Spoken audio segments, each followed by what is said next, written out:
Det er en Piper PA22 tripasser. Og den har været så fin. Pladsen den blev anlagt. Den løb jo noget over 200 km fart, lige omkring 200 km fart. Så det går godt. Det synes jeg, det er flot til sådan en gammel dame. Edvard Lien er pladsmand på Viborg Flyveplads.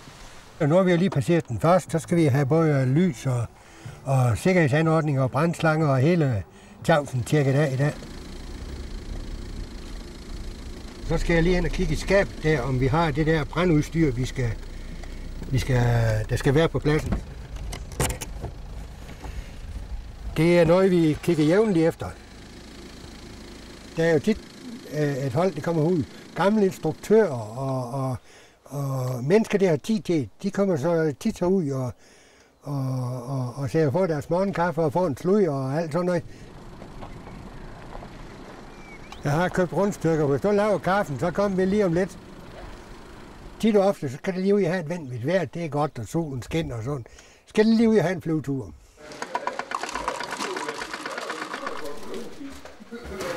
En af pladsens faste brugere er Bjørn Bølund.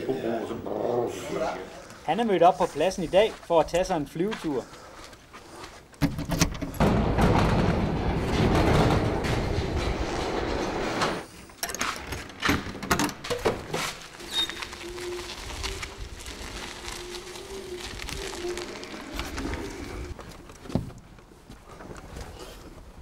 Nu slår vi hovedkontakterne til, og så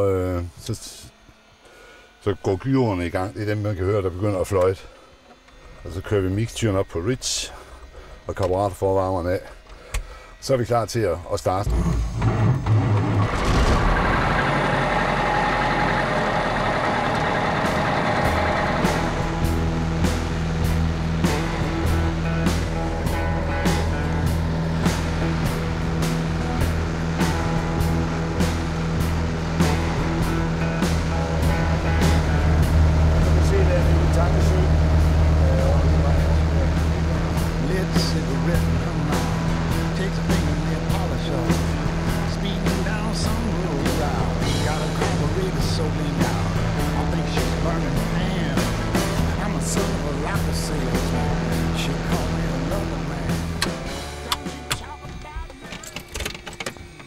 Jamen altså, jeg har fløjet siden jeg var 16 år.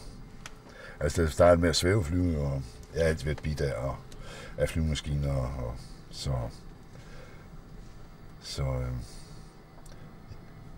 jeg glæder mig hver gang, jeg skal ud og flyve.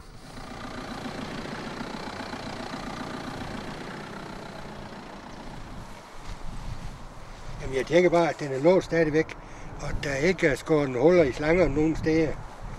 Og så tjekker jeg lige, at der ikke er luft i filteret. Jeg fløj jo hele tiden, og jeg har en part i en flyvemaskine, og jeg har krydset Polarcirklen med den sammen med min kone og nogle venner. Og en klub, vi tog på klubtur, og alle de danske øer, alle folk, de rejser til udlandet. Vi satte os i vores flyver, og så fløj vi ud på de danske øer. Så teltet op under vingen og cyklede rundt, og det var så skønt. Tiden løb sådan til mit certifikat, det løb ude også. Og det er dyrt at få fat i et nyt her, og mit helbred det er heller ikke i dag, så jeg ret kan få det. Men lige godt så er jeg ret nok til, at jeg kan godt gå og passe radioen og passe kontoret og alt sådan, når jeg maler lidt stakit og sådan. Så gør lidt småligt. Altså den der trangen, altså det er, jeg tror det er ligesom narkotika det der. Kribler det lidt i dig nogle gange lige at sætte dig ind? Og... Jeg var med ude og flyve i går. Yes. Jo. Sådan er det jo. Der er mange venner heroppe, så må man jo prøve det der. Det er virkelig godt. Indflyvningssektor. Forpladsen er i orden. Signalplatformen var også i orden. Og signalerne var også. Og vindposen er i orden. Og vindmåler og udstyr, det er også i orden. Og lyssystemer har vi opprøvet af. Kommunikationsanlæg.